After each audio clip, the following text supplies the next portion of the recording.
ఖర్జూరాల కన్నా కమ్మాగుంటయంట. లేక లేక నేను ఫోను చేస్తే నువ్వు హల్లో అన్నవంటే బెల్లం బువ్వ కన్నా తీయగుంటదంట.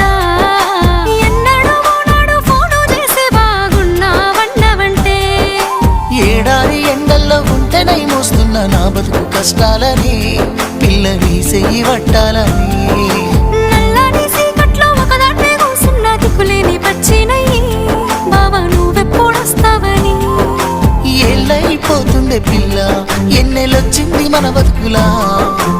ఏలైపోతుండే పిల్ల ఏలు వట్టంగా వస్తున్నాయా. ఇన్నాళ్ళ ఎడబాటు ఎడవాసిపోతుందిలే. ఈ సీనయ్య గుంటున్నదే సినదారా నీ కోసము. ఈ దూరాన్ని చెరుపు